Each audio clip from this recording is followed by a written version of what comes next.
you said, you doubted your confidence a little bit. Well, from where I stood, it never faltered. From where I stood, it actually just, you got more firm on it. It was like you believed harder and harder because it was like, dude, it's the only choice I got. Yeah. So I want to talk about kind of like where you found your, the will to keep going, to just go through that really tough time. And because that's the hardest time to build confidence when you're at your lowest points. Yeah. I would say it starts with my sons, because I recognize that they're watching their dad. And the first thing I looked at is like, they're going to go through hell too at some point in their life. Nobody's exempt from the pain.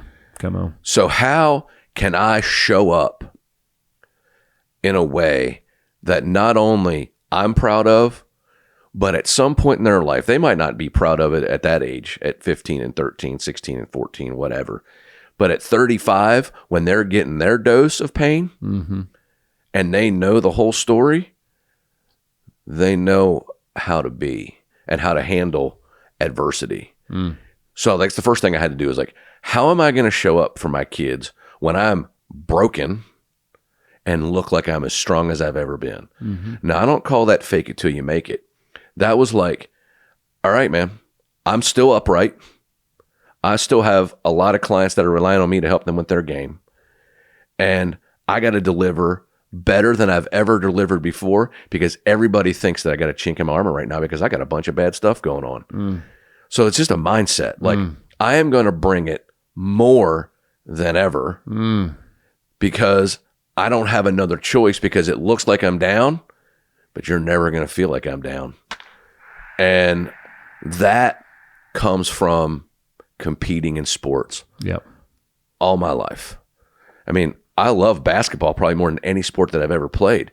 But when you're 5'11" with a vertical of about 10, right, you're not going to really have a great run of basketball. But I loved it. I feel that. But man, when you're playing against basketball players that are legitimately basketball players, you're humbled. But I didn't ever give up.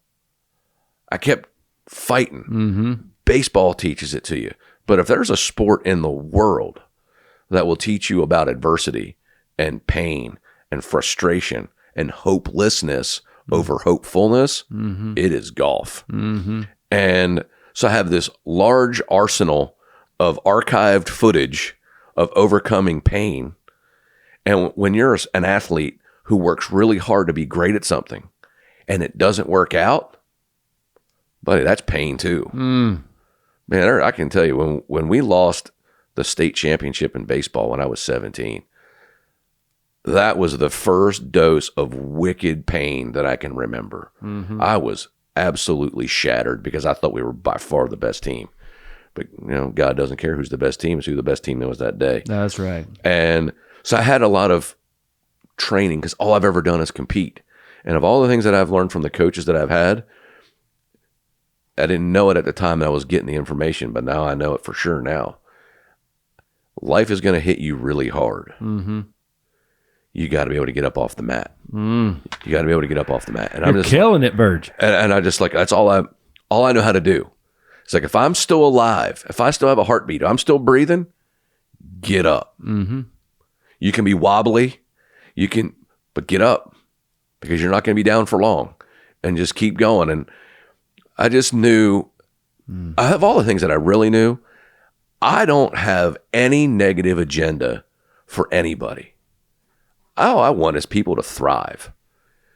And I knew that even though I'm on a bad run and things aren't working out, every single thing that I went into, I did it with good intent.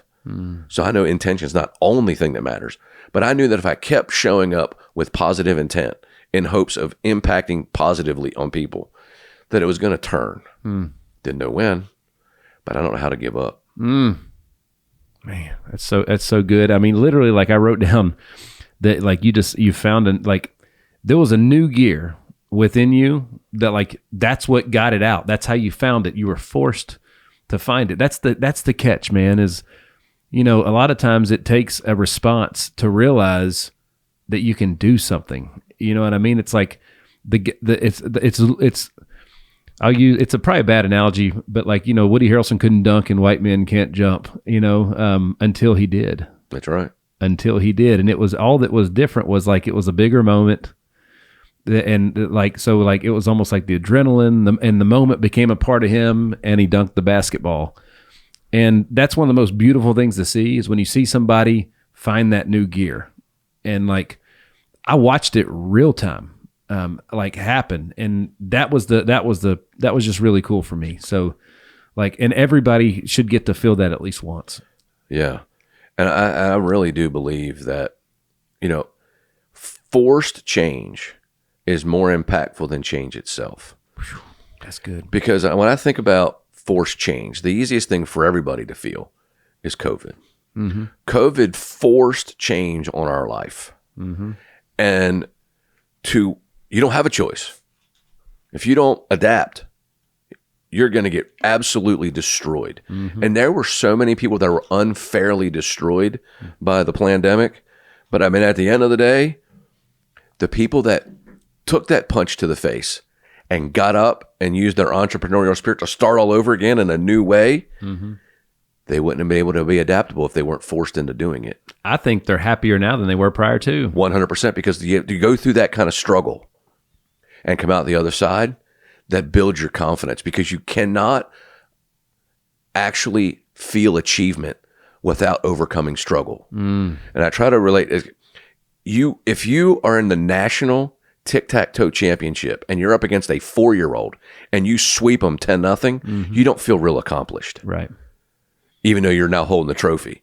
You got to go through something to really appreciate the accomplishment. Right.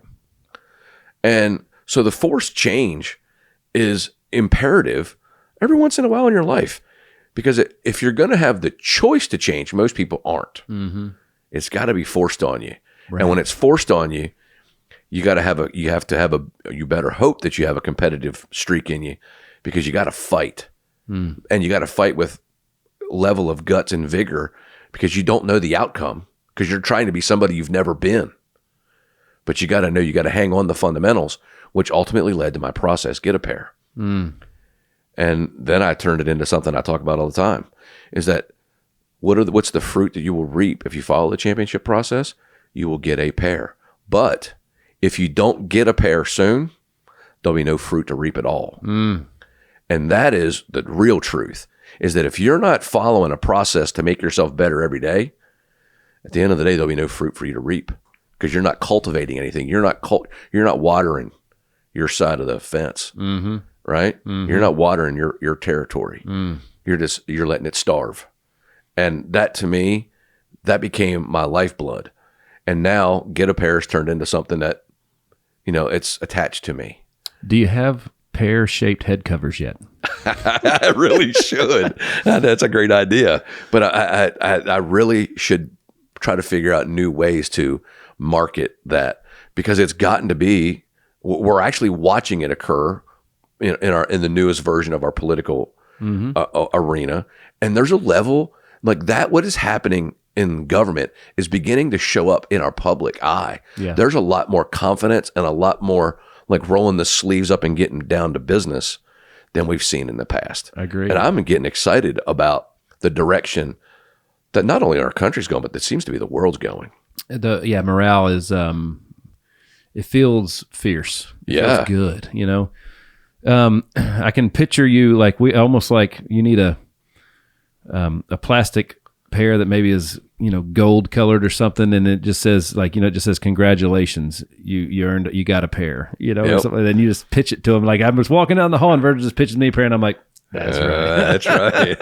It's so easy. Is Titleist going to make the Pro V custom pair, that you can hit off the tee or something like that. So that's exactly right.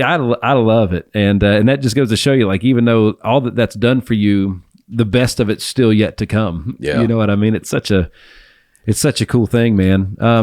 So David Meltzer is amazing. And he came here.